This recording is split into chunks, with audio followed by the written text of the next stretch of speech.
આગળ વાત કરીએ કપડવંજ તાલુકા પંચાયતમાં ઉલટી ગંગા વહી રહી છે।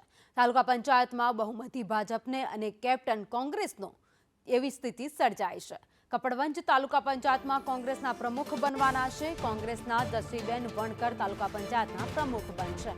પ્રમુખ પદ અનુસૂચિત જાતિ માટે છે, મહિલા માટે અનામત છે, જેથી કોંગ્રેસના વ્યક્તિ છે તે પ્રમુખ બનવાના છે।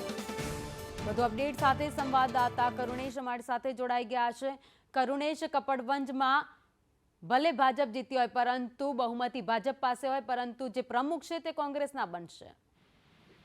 જી ભાવજી, ચોક્કસથી જે રીતે અહીંયા કપડવંજ તાલુકા પંચાયતની ચૂંટણીના પરિણામ આવ્યા અને પરિણામ બાદ જે પરિસ્થિતિ જોવા મળી રહી છે એ પરિસ્થિતિ એ ચોક્કસથી ભાજપને દ્વિધામાં નાખી દીધા છે। એનું સ્પષ્ટ કારણ એ છે કે કપડવંજ તાલુકા પંચાયતની અંદર ભાજપના 18 ઉમેદવારો જે હતા તે જીતી ગયા છે અને સ્પષ્ટ બહુમતી ભાજપને મળી છે।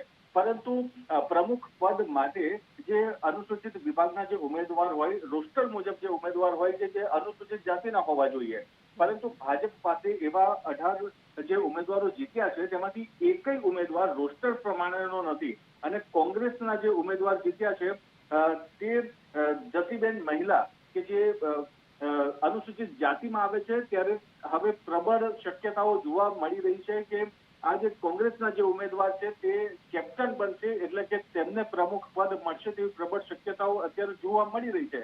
પરંતુ હવે એ જોવાનું રહેશે કે જ્યારે આવી દ્વિધામાં ભાજપ મુકાઈ ગયું છે ત્યારે હવે ભાજપ પોતાની કઈ રણનીતિ અપનાવશે અને આ જે પ્રમુખ પદ છે એ જાળવી રાખશે તે હવે જોવાનું રહેશે। ભાવે આભાર માહિતી માટે।